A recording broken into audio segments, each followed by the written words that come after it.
Hello and welcome to the United States Inland Rule 15 navigation video.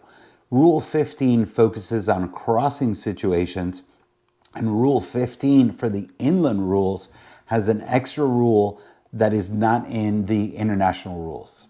Now, this is a really important rule because the difference in inland navigation waters is that they're very congested waters, and there's a lot of crossing situations that are occurring on a daily basis, and even multiple ones that you probably wouldn't see so much if you're navigating in international waters. So it's really important to understand which vessel has the right of way and which vessel has to give way to the other vessel. Now don't worry, I know that might sound confusing. We're going to go ahead and break it down with diagrams to make sure you fully understand it. Let's jump right in.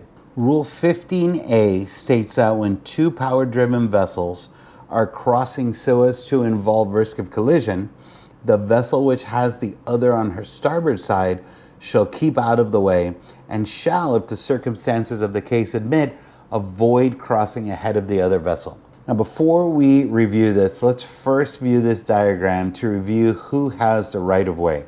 So here you have vessel A and vessel B.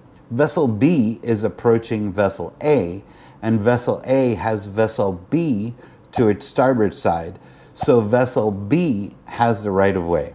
Anytime a vessel is approaching in a crossing situation off of your starboard side, that vessel has the right of way. So if you want to have a better understanding of which side of the vessel is the port side and the starboard side, I made a video explaining it. I'm going to give you some mnemonic examples in that video of how you can easily remember which side is the starboard side and the port side. I'm going to link that video at the end of this one for you to review, and I'll put a link in the description as well. Now let's take a look at it live in this diagram so you could see how it would look when the vessels are moving. The two vessels would need to be moving in a crossing situation. And then since vessel B is off the starboard side of vessel A would have to give way to vessel B because vessel B has the right of way.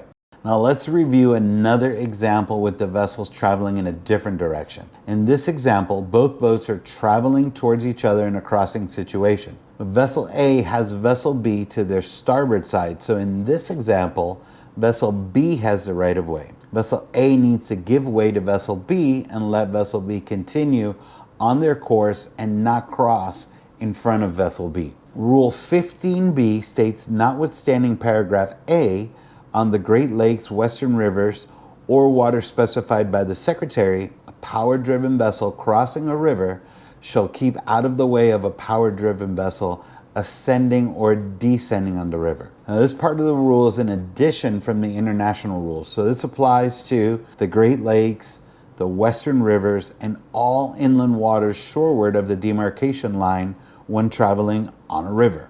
Now let's review this diagram to really illustrate what the rule is stating. In this example, vessel A cannot cross in front of the other two vessels that are descending and ascending through the river. All right, congratulations on completing the United States Inland Navigation Rule 15 video. Crossing situations in congested inland waters occur frequently, and it's so important that you fully understand which vessel has the right of way so you can ensure a safe boating experience. Now study the notes from this rule.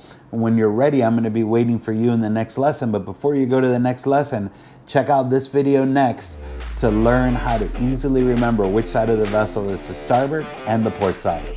I'll see you in the next lesson.